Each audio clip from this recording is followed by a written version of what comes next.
Alright, quick activity for us to get this started. What is the difference, if any, between the following two questions? Question number one: what is your email address? Or can I have your email address? And question number two: is there an email address at all that you're able to share? Think about it. Now, on the face of it, there may not seem to be a lot of difference. Even where there does appear to be some difference, it seems to be um, trivial or semantic.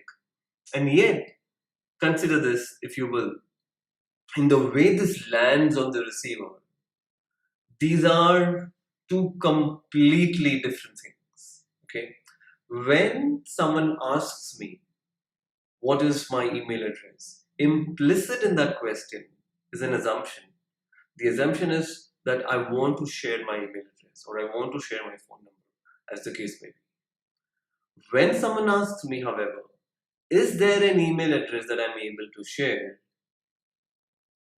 I suddenly am being treated with a lot more respect, which means I can either share an email address that belongs to someone else, I can say no to being asked to share an email address.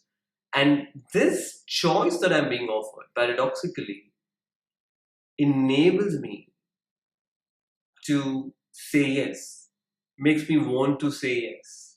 All right. So here's the thing, right? All of us on an everyday basis, whether at work, whether at home, whether at a place outside, are experiencing a sense of violation in our conversations. We may not name it consciously, we may not always talk about it, but that feeling is getting registered. Make no mistake about it, internally on an ongoing basis.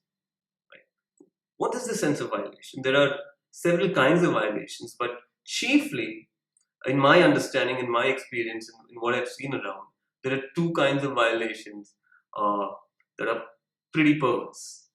One is a sense of over familiarity with which people speak to us, especially people we've just met, people at who we are acquainted with, etc. That's one.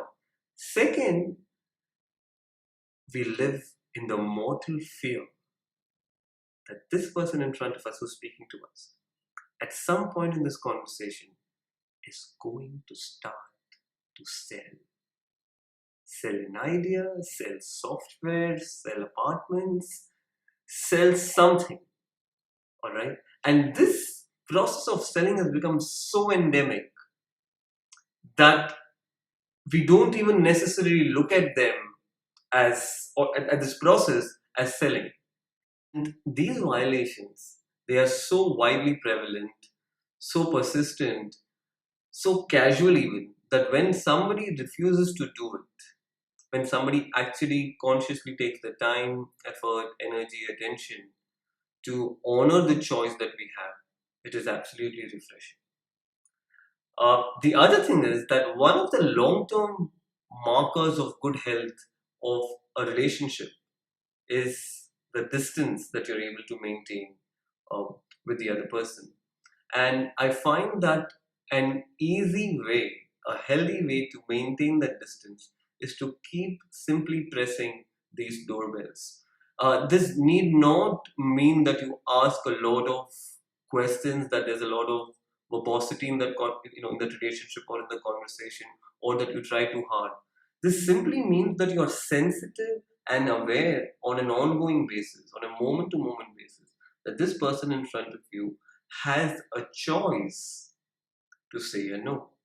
And the more you respect their choice to say a no, the more you are likely to get a yes. That's the magic, right? So press the doorbell. That was episode 5.